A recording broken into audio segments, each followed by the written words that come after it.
Hi, everyone. While your colleagues are coming on in, and I apologize that we're a little bit behind schedule, I just wanted to give a special message from our wonderful Assemblywoman, Catherine Nolan, who is up in a little place called Albany, doing a little thing called ending the session, which, as we know, has gone on a little longer than anybody anticipated. Last year, we had this a week earlier, which was definitely within session, so we thought, well, we'll move it a week later.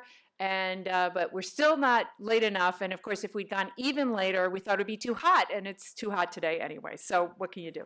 So in any event, Kathy Nolan can't be with us today, but she did send a letter which I wanted to share with you all. So congratulations to the Long Island City Partnership for putting together this wonderful Western Queens event.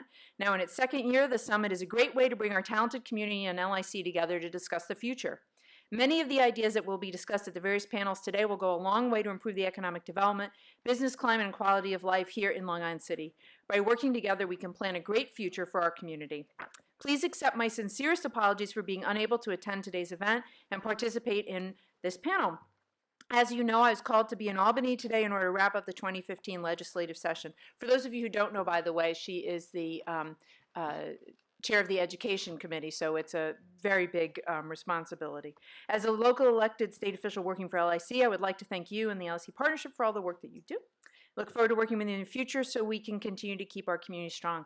This panel and the issues that it raises are very near and dear to the Assemblywoman's heart, and as you know, she advocates tirelessly for more schools here and is very much on top of a lot of the issues that are going to be raised in this panel, as well as community services and open space. So with that, I'll turn it over to Eric, who is going to introduce the panel's topic today. Thanks. Thank you, Liz. Welcome, everyone. I want to thank you all again for coming and making this a great event. My name is Eric Benaim, and I'm the CEO and founder of Modern Spaces. We are the leading LIC real estate brokerage and marketing firm.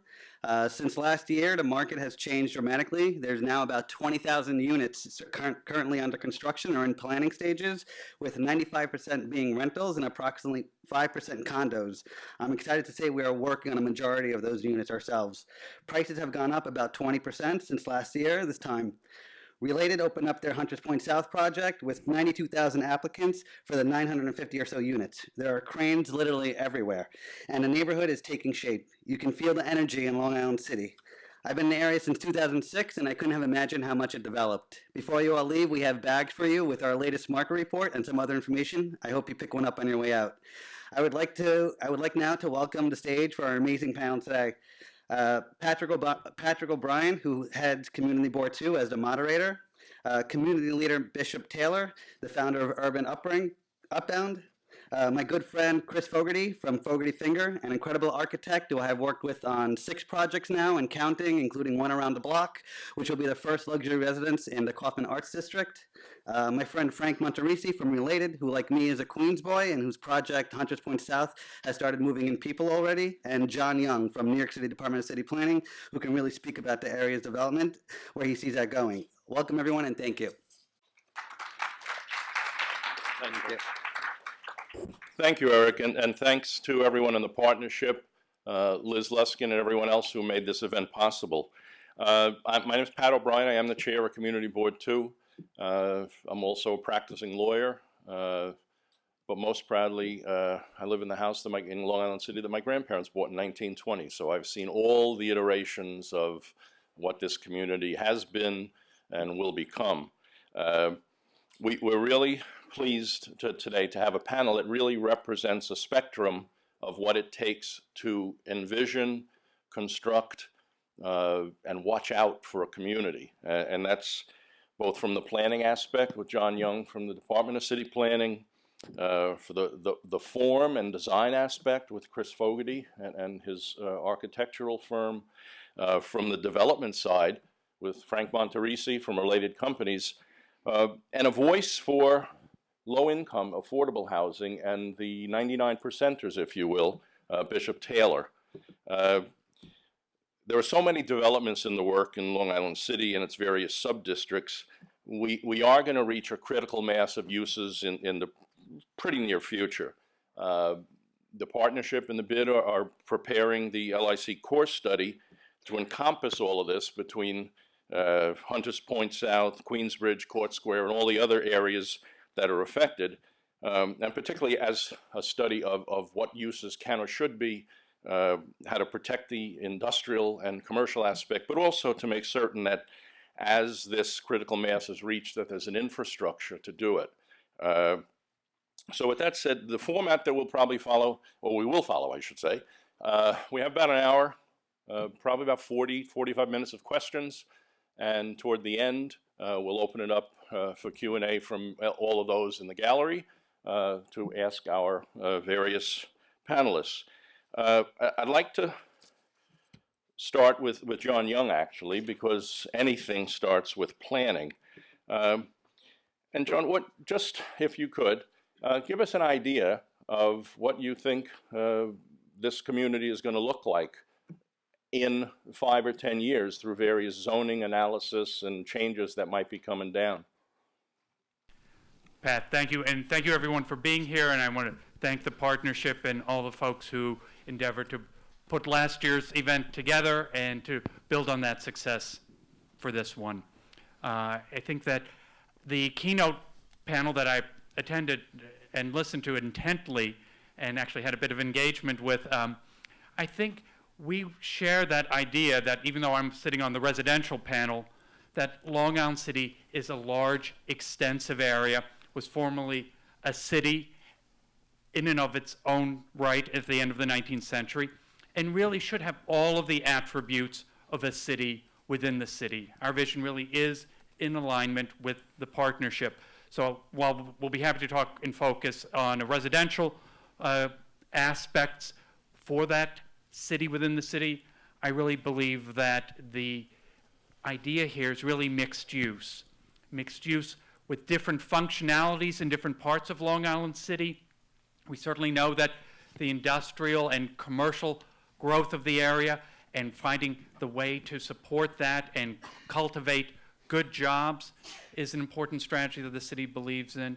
But we also know that there are many assets for us to build on: the transportation network, some of the dynamics of the city's economy that are transforming it broadly, and some of the ones that are happening in the near vicinity, particularly the Cornell Tech campus, we think has a major influence to think about its opportunities to be captured here in Long Island City.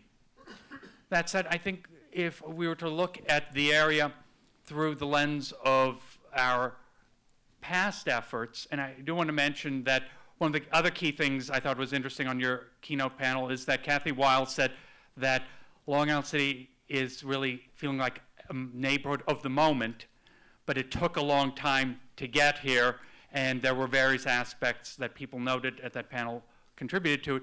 I think one of the key pieces was good planning more than 20 years ago. We created a framework for Long Island City in 1993, which actually still has a lot of influence on where the neighborhood has transformed, particularly in the area around Queens Plaza, Court Square, which was even in that document really envisioned as a mixed-use hub, as an area to allow denser development and a variety of activities to flourish. The one thing that we didn't anticipate when we eventually implemented the recommendation that came out of that plan into what we call a Queens Plaza subdistrict was the way that the residential market took off so immediately. We imagined that it would actually produce more of an office component, particularly offices that could benefit from having that very short subway connection into Midtown.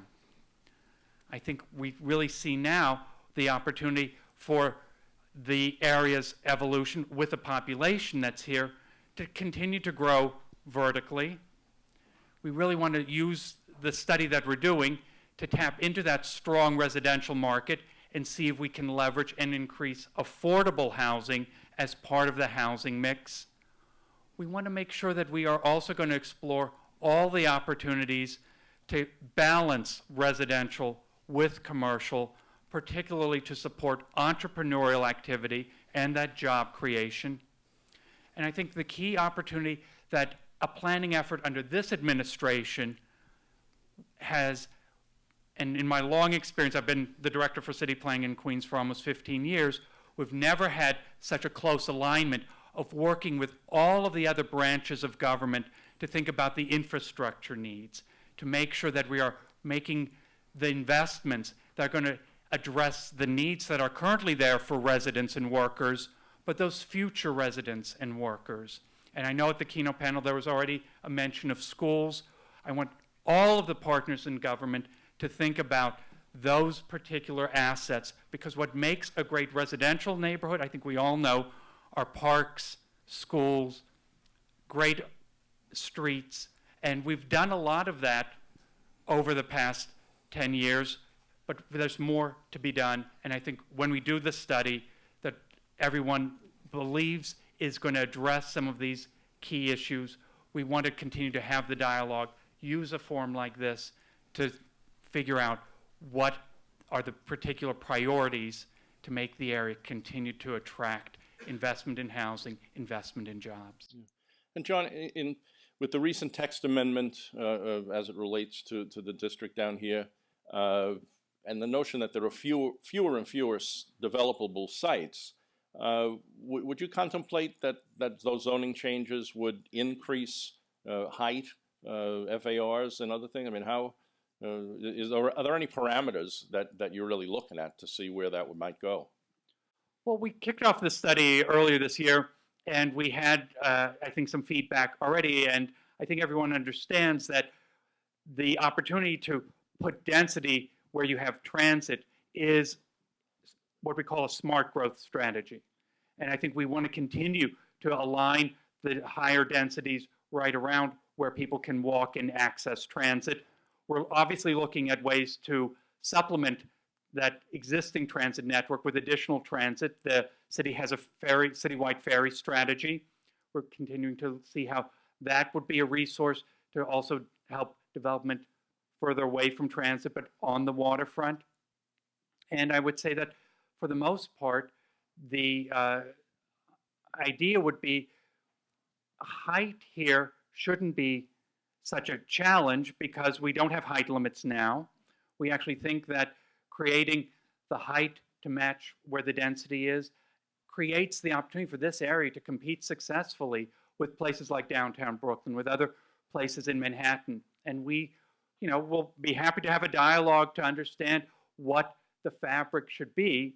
But I think for the most part, what we envision is a fabric that reinforces the loft structures, the sort of bulkier bases of buildings, and then articulates and has a form that pulls away, creates an opportunity for light and air to get down to the street, but has a vertical presence. Great, thank you.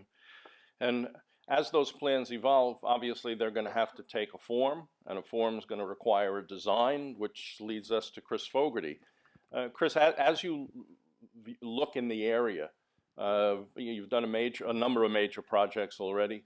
How would you envision design that would encompass both the housing requirements and the residential uses, but also community facilities, schools, medical facilities, and all of those other basic things that a residential community needs?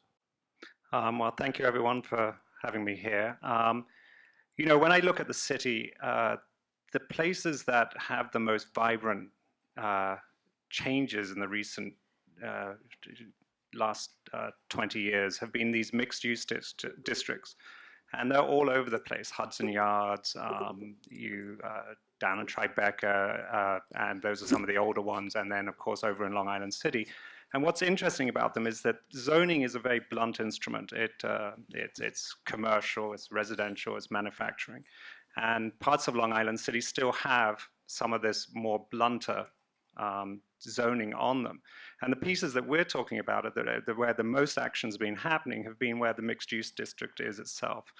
And within that then allows these mixed uses to happen, and you can do residential and you can do commercial. And with that becomes the ability as an architect to design something that's more interesting than just a building that's residential on the ground floor and residential above, but actually can have stores on the ground floor or retail or office space. Or in fact, if you're doing a bigger building, can actually have commercial office space on the first 4 or 5 floors and then apartments above. And it's an interesting time at the moment because Long Island City, as John was saying, predominantly has been led by residential growth.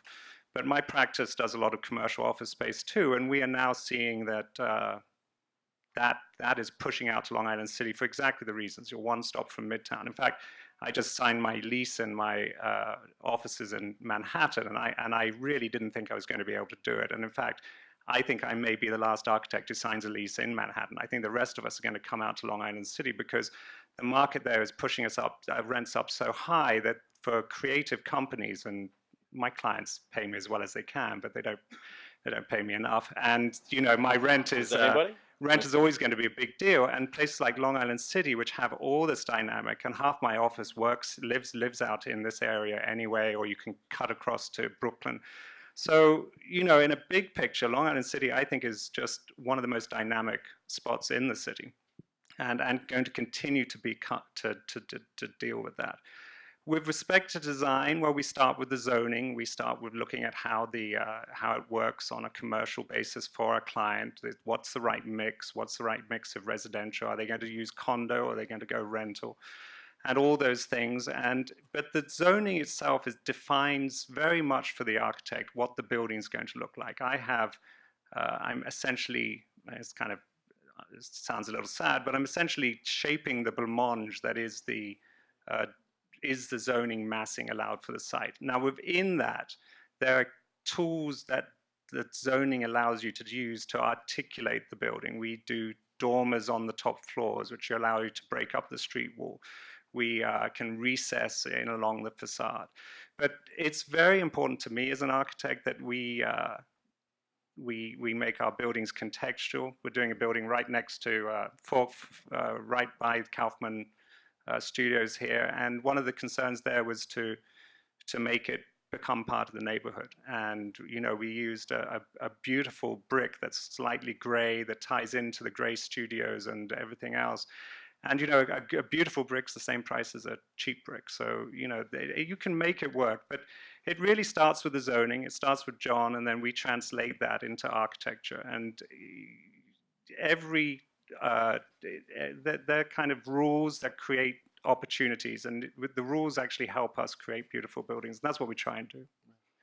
The Berman Institute recently came out with a study suggesting that the right way to bring affordable housing into New York City that so desperately needs it is through high-rise buildings. Have you had an opportunity to look at that, and does that in any way affect how you would approach it?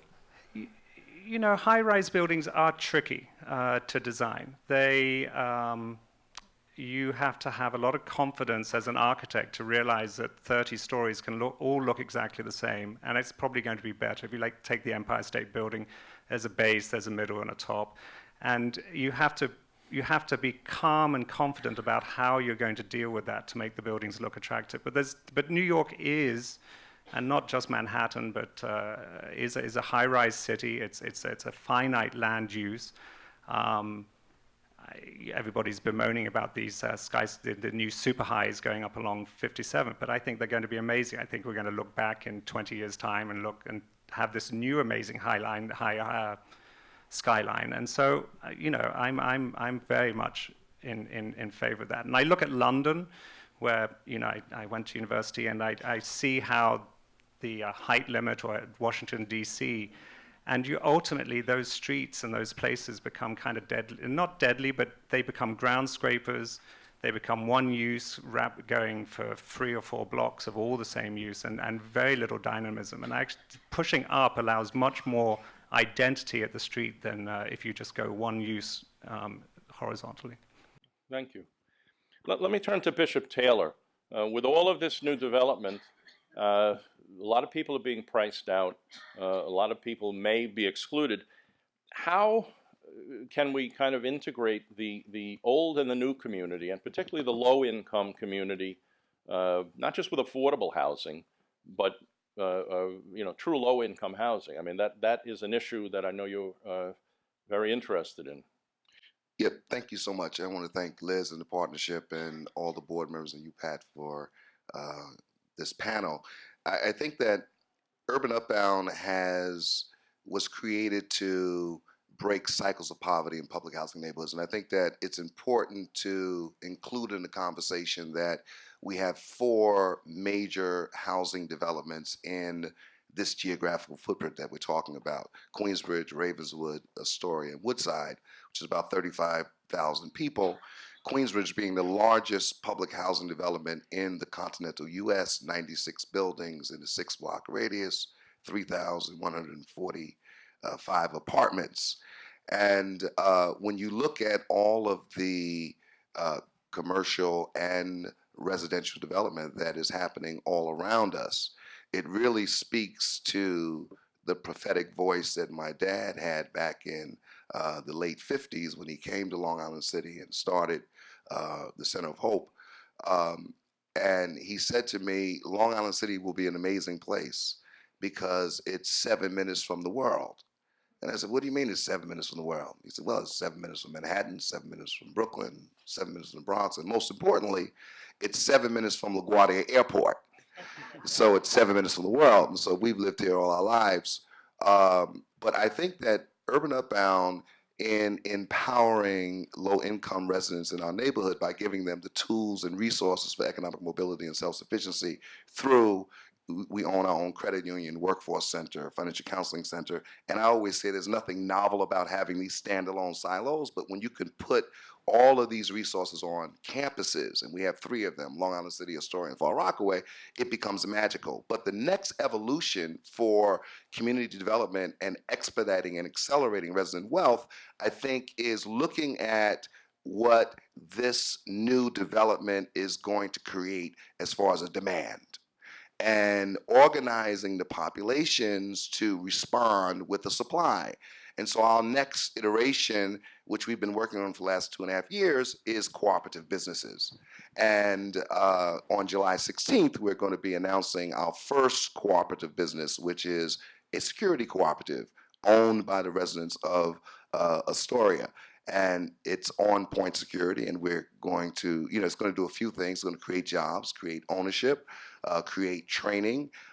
It's going to create an opportunity for MWBE because it's going to be a minority-owned business, and it's going to be replicable not only here in Northwestern Queens, but throughout the city of New York.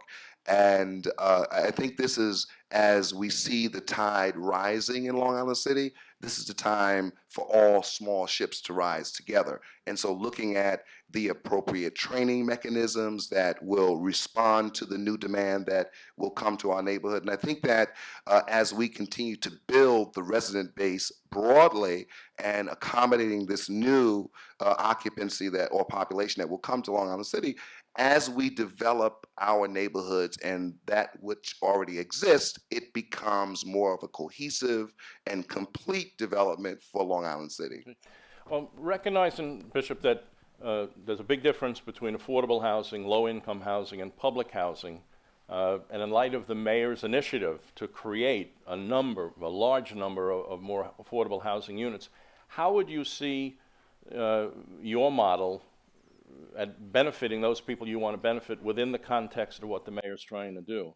Well, I mean, we have, a very progressive agenda. I think that it fits quite well because our model, Urban Upbound, is not a hand out, it's a hand up.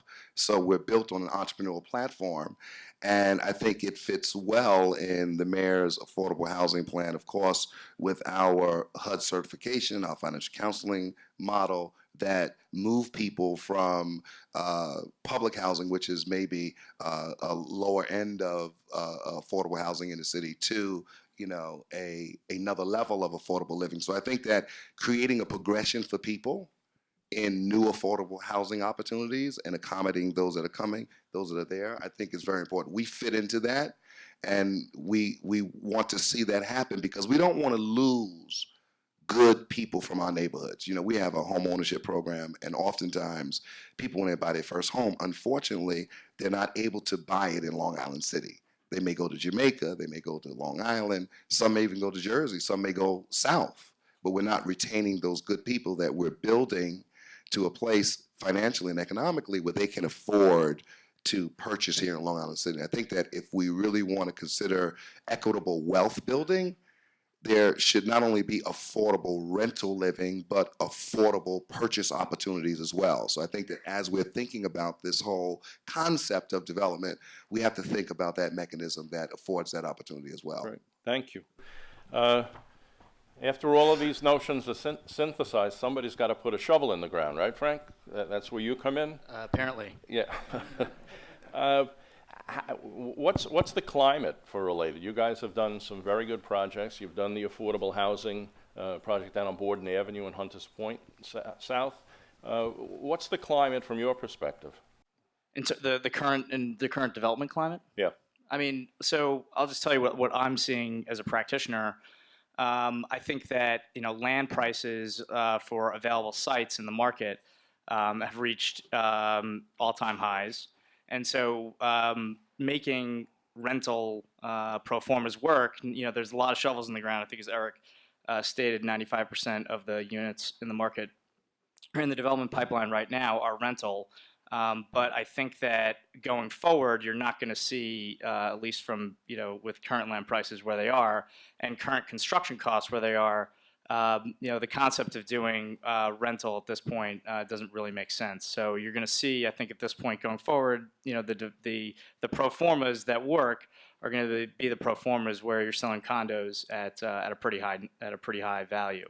That's what happens when land prices go north of $250 a foot and approaching $300 a foot. So the business plans that we're looking at right now in Long Island City, maybe some condo business plans if we can find the right location, the right site.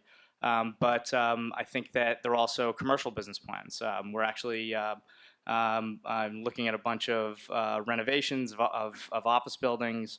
To John's point, a neighborhood isn't only residential. There's the office component. There's that creative component.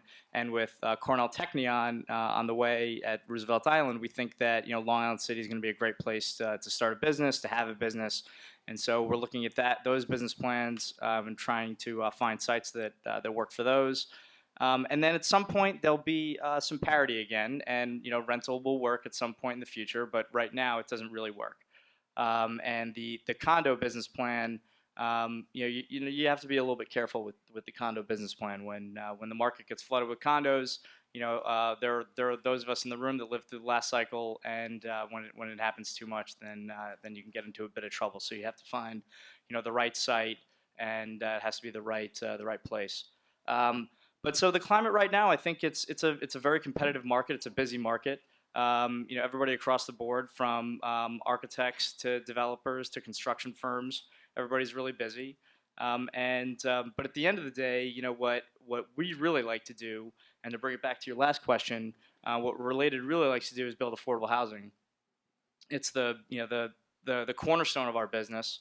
If you look at our business plan at Hunters Point South, it's an 100% affordable business plan, and I think that we would love to make that work. We'd love to continue to do affordable housing. And what needs to happen for affordable housing to work is there needs to be true public-private partnerships that involve everybody from all the sectors that you're seeing on this panel. There needs to be good zoning up front. There needs to be good planning. There needs to be solid elected leadership. There needs to be good partnerships between the development community and everybody here, and also with our community partners. At Hunters Point South, our development partner, who's been sitting with us in the room for the entire, along the way, is Phipps Houses, who is, the largest affordable housing creator, developer in New York City. So to make affordable housing happen, it requires everybody to work together. It requires the right amount of subsidies at the right levels. It requires the right cocktail of affordability into a project to make it all happen. And for a project like Hunters Point South to happen, for a project like that to and I see a few people that are actually living in the buildings now. We moved in for our first residence a couple months ago. For that reality to take place, it is a long time horizon. It's literally thousands of people working together across all aspects of government, from community board to development community to the construction, design, to government, to community partners, the whole 9 yards. And so what you see in the current market right now is, we're really hoping that we can make affordable housing happen. It requires that dialogue, it requires that right cocktail, and that's what we're really hoping we can make work in the coming years. Right. And John. Pat, if I can just, I love the dynamic here, but I do just want to say how important having a successful affordable housing strategy is to our vision of the future for Long Island City. I'm so glad to hear someone like Frank who has experience and wants to continue that dialogue, because I do think that under this administration, we are looking carefully at how we've been doing it in the past, but really how we want to move it forward so that whatever subsidy the city is bringing to it is the critical component to address either, in some cases, Pat, you mentioned low income or very low income. There is a need here. We want to make sure that that is part of what is addressed in any affordable housing strategy. We think there is a need to imagine, as Bishop Taylor said, a full spectrum of opportunity for people who are in public housing to find a place nearby to stay in the community, but a place that they could rent or own. Ownership is a much trickier problem to solve for long-term affordability. But I do think that we want to work with providers to think about how you partner in a condo unit, even in a condo building, where you still have affordable, that's going to be part of any housing that gets developed. Our goal when we're coming up with our zoning recommendations will be to ensure that housing, regardless of whether it's a for sale or rental project, will be including a proportion of housing that's affordable. And we mean affordable across a broad range of spectrums, low, moderate, middle income. Right.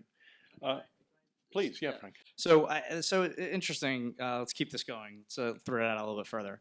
So so we're developing parcels A and B at Hunters Point South Crossing and Commons. They're open. It's amazing. They're amazing projects. And I look at that project and there are so many good things that happen there. And I've worked on this project for years. I've only worked on it for 5 years. I'd like to say I worked on it longer. Yeah, we came up you with the did. master plan. You absolutely did. Absolutely did. So the first two buildings, 925 units.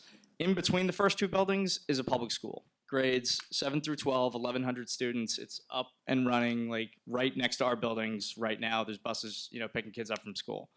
Across the street from the two buildings is a brand new park. And attached to the park is a ferry station, and 2 blocks away from our buildings is a subway station.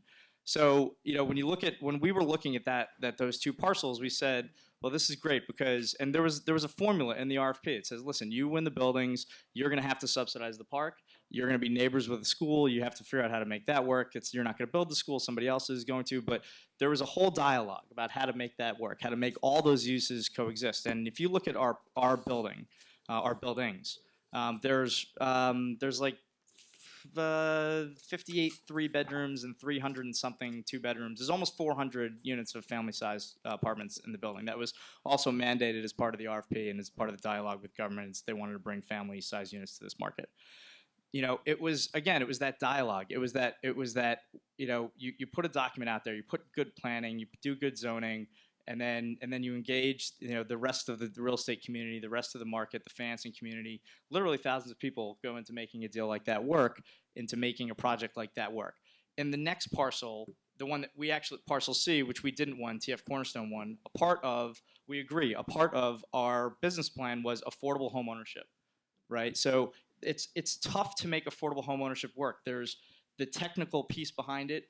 It's how do you give a long-term tax abatement to an owner? How do you stretch that far enough in the future such that someone's going to write a mortgage on that? When you're doing affordable homeownership, typically that's being financed. It gets really complicated and technical, and I think that I would love to create the forum where we all sit in a room and figure out how to make it work. Because I agree, it is something that affordable rentals is great, and we would love to try and make affordable homeownership work. It's just that there are some technical pieces behind it that are don't really work right now. What I'd like to do, so time doesn't run too short, is thank you and ask anyone in the audience. Anyone have any questions for any of our panelists? Kenny? I'm not sure it's a question.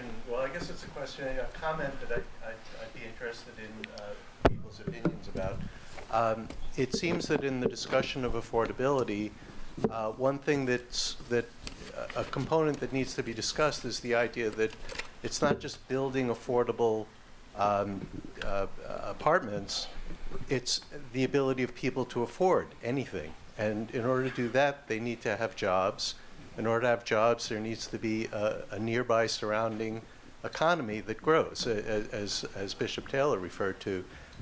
We need to really have a viable economy. Otherwise, we're just building affordable houses, but then we need an economy for people to be able to afford these houses. Similarly, there's a discussion of sustaining the diversity of the neighborhood in terms of culture, in terms of art, making it a viable community where there's a lot of cross-pollination. So I guess, and I asked this in a prior panel, the big question here is how do you bring all the groups together, as Frank alluded to create a plan that does not disenfranchise not just the residents, but also the businesses and the cultural community that all blend together to make, in the end, a truly affordable situation, which is not just creating apartments at a certain level, but also sustaining an economy that can afford them. Well, I guess from the community board perspective, I'll offer our 2 cents, and Dana and Kenny, you know that we're doing this. We're bringing all of these threads together in an effort to address each one of those components, some of which have competing interests in terms of which will predominate, but all of which have to be tied together in a way that makes that result as close to fruition as possible. So we're certainly trying, and our partners here have been open and forthcoming, and that's an ongoing process. But let me, John, perhaps you have some. I think it's interesting, and I think it's this is always a dilemma, right? That when development happens, somebody was there before, and what happens to them when they've gone? A rising tide lifts all boats, and jobs come. 2 of the projects I'm doing now are actually were free. One was a vacant site. 2 are taxi or limo car sites, big warehouses just full of taxis. And, so then in their place are going apartment buildings with retail, restaurants, or everything else. So another one may have office space on the ground floor. So that, on one particular site where that had, 50 Mercedes sedans sitting there and one person operating them, it'll now have maybe 200 people working and 60 or 70, 80 people living there.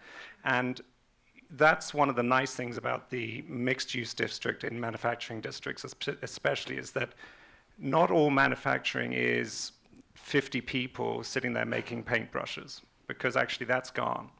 A lot of it is just storage, rental, equipment storage.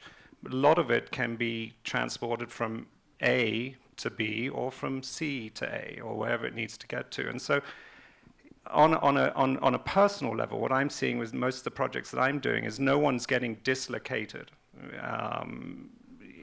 in a way that doesn't disservice the community. And I think certainly with some of Frank's projects down there as well, I mean, it's absolutely the case that these were areas that had very, very minimal populations in the first place.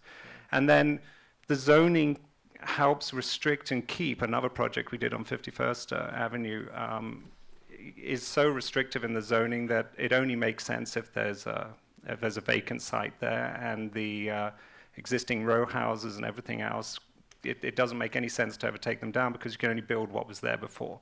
So, the zoning actually acts to protect those. I was saying it's a blunt instrument, but in these mixed-use districts, especially when there's sub-districts within the district, you get these very, very clever, I sometimes sit there scratching my head and I'm like, how do you write a paragraph that manages to save, half the neighborhood? But that's what this text does. So I think your concerns are there, but what I'm seeing on my side as the designer is that I'm just not seeing, I haven't done anything where I feel like I have trouble sleeping at night. Well, let me see. Let's open it up as time flies to other questions. Sir.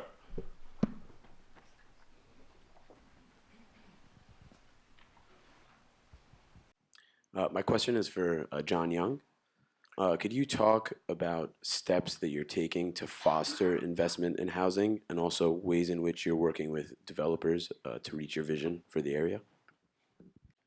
Well, I would say we've already taken those steps by upzoning and providing the density where clearly now the market is responding. I mean, you've heard numbers thrown around here. I would just say in that Queens Plaza subdistrict that we rezoned in 2001, we've produced about 3,000 units, but there are another 9,000 in the pipeline just in that particular area. I think that in particular, what the city needs to do is now the part that this study is really focused on, which is think about the infrastructure and the services and the rest of the components. You know, as a factor of that 2001 rezoning, we did realize that we needed to invest in the public realm as the city. And we worked on a whole strategy to make Queens Plaza a place again, to take some of the parking and channel the traffic to carve out what's now Dutch Kills Green, and to look at Jackson Avenue and create that as an attractive area to walk, to have a development site along, and we see the market responding. So we really think we have created a strategy where we've provided the zoning tools, made the critical infrastructure investments initially, but we believe there's more that we need to do as we've seen the housing really, I think, be so robustly responsive to what we've already done. Great. Other questions, please? Oh, I'm sorry, the light's in my eyes. I'm sorry, I didn't see you up there, but we'll get to you. This is a question for John and probably for Patrick as well. I'm an entrepreneur in the biotech industry. I live in Hunters Point South, across from Frank's New Developments, actually. I want to build my companies and house my companies here in Long Island City, where I also live. For the companies that I have, I'm going to be recruiting scientists and some more senior people with families. And so one of the issues that I have is not only can I find them a place to live, but can I provide them with schools, which is a big issue in our community right now. So I wanted to ask specifically about the study, John. Specifically, what is that study doing in terms of looking at the schools issue? What is the timing for that study? And then could you comment on what's going on with the capital plan, if there's going to be anything in the capital plan for Long Island City Schools?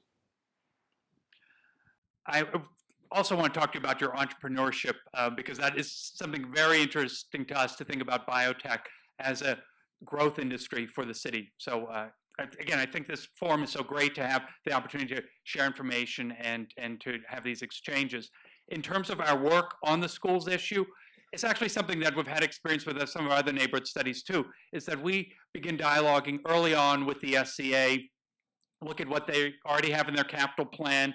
And yes, we discovered that currently they didn't have a lot of sites or plans for developing schools in their capital plan, which is a 5-year instrument, but they do update it annually. And we are working with them so that this fall, they'll be able to update it with some of the information that we're providing them about the potential for this area to grow and the school needs we're identifying.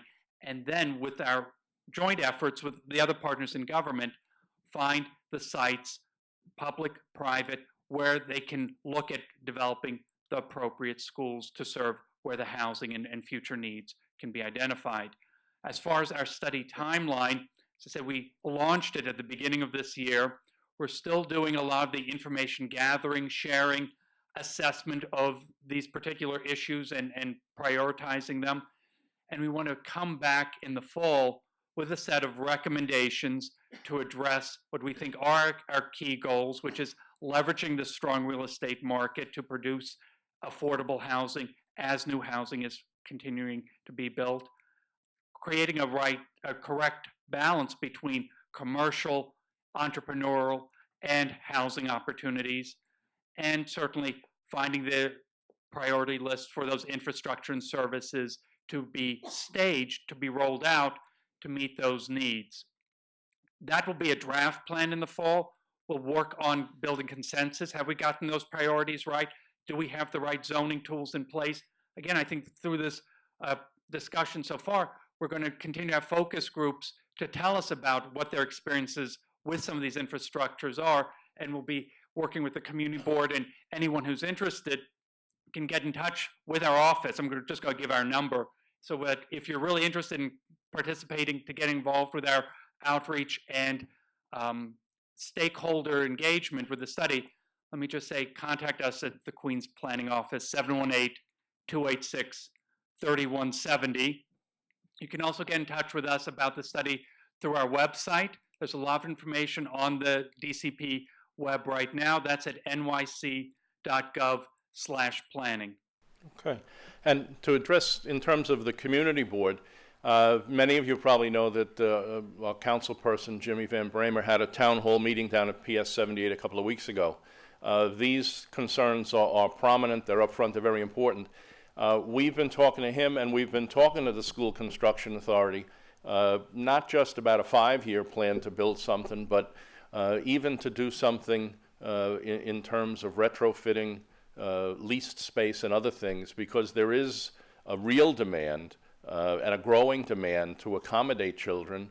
And, you know, a child who is in kindergarten or pre-K, there's a real lost opportunity if 5 years later there's a school that they're already too old to attend. So that's really prominent in our discussions, and we've been reaching out to the SCA too to identify locations, possibilities, and things like that. And there's a number of, you know, people that are involved in that conversation.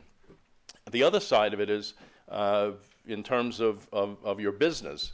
You know, as Frank mentioned, Cornell and Technion, there's a window of time in the not too distant future where there's going to be some real opportunity there, and we want to try to fashion something in conjunction with city planning that's going to, and we've been talking to the partnership too, because that's really a large part of their role, to make sure that, you know, not just the IBZs, but other places, that there is sufficient space, that an incubator or a startup company will have space, but also that as they grow, they'll be able to expand locally here in Long Island City into something larger. So all of those things really are prominent, all of the infrastructure things, but those two are really prominent in our discussions, and we're trying to do what we can.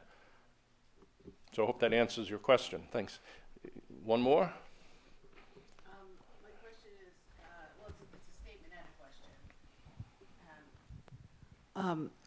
I think that Long Island City, it reminds me a lot of when I lived in Battery Park City and Tribeca, in that area in the early 90s. It has a lot of similar problems with the schools. It has problems with affordable housing and other things. Though, how do we keep the flavor of the artists and keep the artists here in the community, which, you know, in Tribeca, they can't afford to stay there. A lot of the artists are not in Tribeca or in Soho anymore because it's just mostly international money. How do we keep people here in the neighborhood and keep it affordable without, you know, with the development being so astronomically expensive for people of middle class means to afford any kind of housing here? How do we keep that in? And I guess, John, I'm asking you because you're in planning.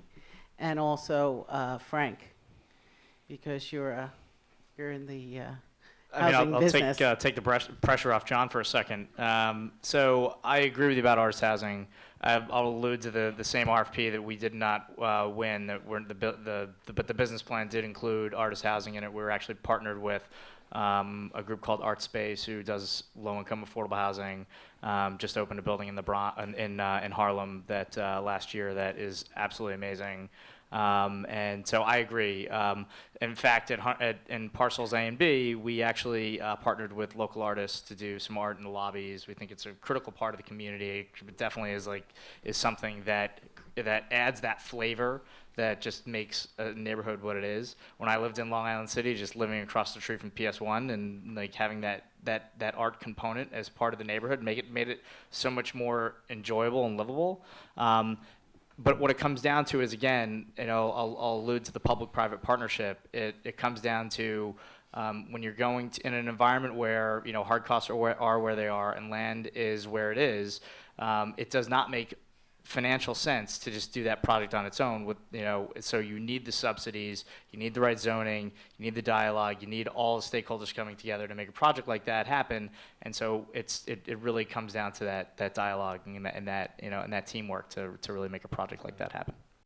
And the thing that I would add is certainly that we have certain sites where the city could utilize that as a strategy to make sure that we are being as attentive as I think we all want to be to what makes unique and appropriate development happen in Long Island City. And we wholeheartedly believe in the creative history, legacy that we want to build on for Long Island City. I've told Alan Suna that I think, what I'm so calling his company and other companies here, they're in the ideas business. And that creative class, that is really something that we think is in the city's long-term interest to cultivate. And if that includes the housing that would be for those people who are part of that, that's something we want to consider. I think the other thing that we certainly know can happen is that individual property owners that we're talking to who may be coming up with their own ideas for projects and need our assistance with the rezoning, it's something we can raise with them as part of that effort, because they could then use that information to think about the way they could position their project to continue to serve this particular need in the neighborhood.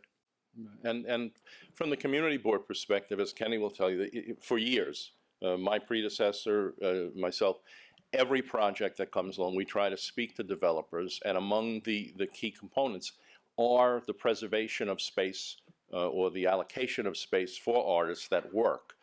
You can't always get it, but we advocate it all the time. I mean, the fabric of this community, the artists were largely the seed that germinated to create something so interesting and vibrant. So that really has been important to us too.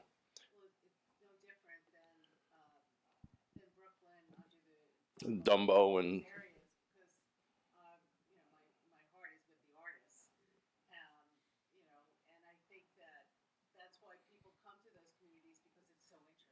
yeah, and then they get priced out of it. And then they get priced out, and then it becomes the same sort of cyclical thing that happens again. Yeah, and then there's no artists there, so people are just people. well, we're going to work to try to find that component.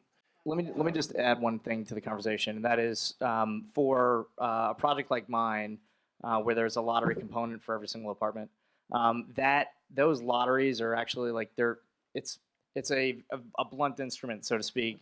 The website that people have to go on and put their household size and their income, and then it's for artists. It's an awkward website. It's an awkward process to navigate because their income and their lifestyle are it's variable. It's not, and so to navigate that process takes a little. So what we did is we partnered with a couple artist groups to help artists along in that process to get into the website to navigate, and so. So Sheila Lewandowski at Chocolate Factory, she's a local, she's a Long Island City resident. She's an advocate of Long Island City, and she's an advocate for the artist community. So we had a forum at her place, and so the artists came there, and we had computers to get on the website and show them how to do it. And so there's some easy stuff at the developer level that to help that community along navigate what is a regulated process for a good reason. Right. I hate to use the zoning parlance, but our time is about up. We've filled the envelope, so to speak, almost to the minute. So I would like to thank everybody here. I certainly got some insights from everyone. I think we should give our panelists a round of applause and appreciation.